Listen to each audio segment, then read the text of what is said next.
today's Devar Torah. We're in Parshat Toldot, which is talking, now this is the third generation.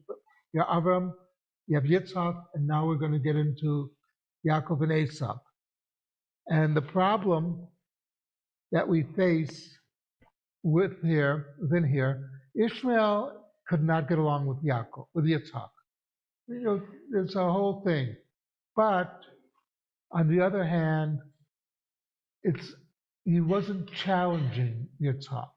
To him, okay, Yitzhak, I should have been the firstborn, but for reasons of because I had bad behavior, whatever, he was sent away with his mother.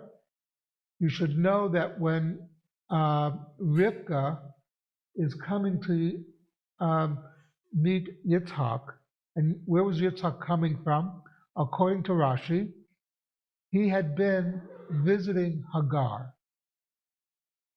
So in other words, there was a good relationship between them.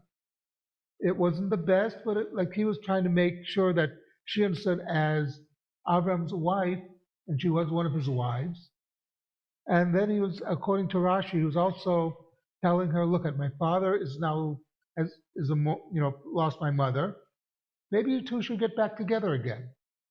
Because he knew there was a good relationship between them, and it would make his father happy.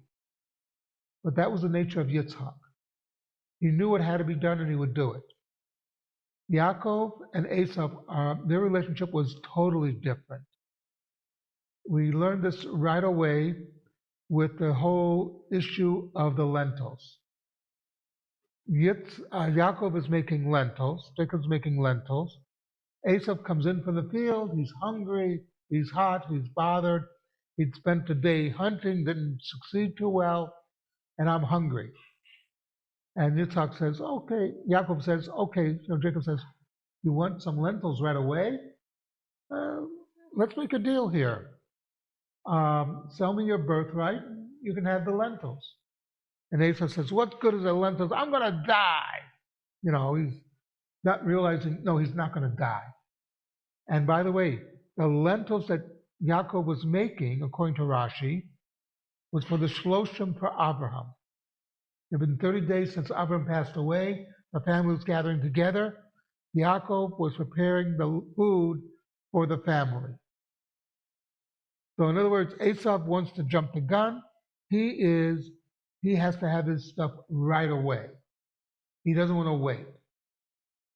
And Yaakov realizes this is a fellow who cannot be the leader of the family, because you need delayed satisfaction. What's called delayed satisfaction. Esau doesn't have it. He sees something, he wants it now. He doesn't want to put in the work to get it.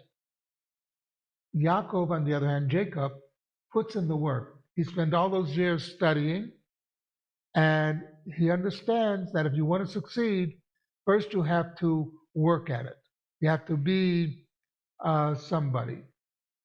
You have to learn that. So this is something that we can all learn from in life, as we know. In any endeavor, the people who eventually succeed are the ones who sat back and figured things out first, and then proceeded along a certain path, but you could see behind it all the studying that they did, all the work, the background work. As they say, instant success is not really instant, if you will.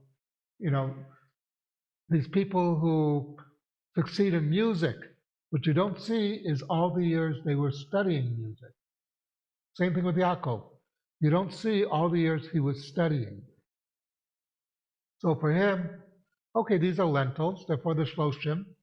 My brother wants this because he is a man who just wants what he wants, and he wants it now. Yaakov is going to be patient. And we see this then played out in the rest of their lives.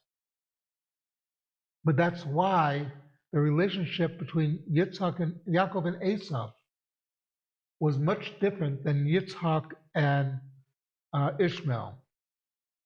And it's something for us to think about that we should work and study at our own pace, but we should also know that if you want to succeed, you have to practice. You have to work at it. It doesn't come automatically. Something to think about.